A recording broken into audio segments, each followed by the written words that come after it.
خوابوں کی تعبیر کی شرعی حیثیت کیا ہے؟ خوابوں کی تعبیر کی شرعی حیثیت تو یہ ہے کہ اس کی اصل سنت سے ثابت ہے اور انبیاء علیہم الصلاۃ والسلام سے ثابت ہے. جیسے حضرت یوسف علیہ الصلاۃ والسلام کا خوابوں کی تعبیر بیان کرنا یہ قرآن مجید کے اندر مذکور ہے، اور پھر آپ کو یہ علم دیا جانا یہ بھی قرآن مجید کے اندر مذکور ہے. اسی طرح جو سابقہ آسمانی کتابیں ہیں ان میں حضرت دانیال علیہ الصلاۃ والسلام کا خوابوں کی تعبیر بیان کرنا بھی ثابت ہے، اور اسی طرح نبی پاک صلی اللہ تعالیٰ علیہ وآلہ وسلم کا بھی خوابوں کی تعبیر بیان کرنا بکثرت ثابت ہے. اسی طرح سیدنا صدیق اکبر رضی اللہ تعالیٰ عنہ کا بیان کرنا، عمر فاروق رضی اللہ تعالیٰ عنہ کا بیان کرنا بھی ثابت ہے.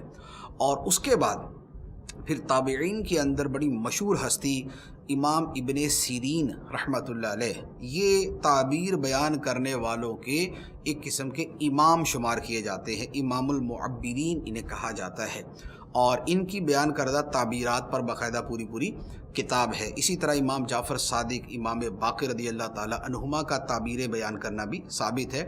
تو یوں کہہ لیں کہ یہ انبیاء علیہم الصلاۃ والسلام، صحابہ کرام، تابعین، تبع تابعین اور ائمہ مسلمین سے اس کا ثبوت ہے. تو یہ ایک شرعی چیز ہے اور اسے ایک اعتبار سے سنت بھی کہہ سکتے ہیں.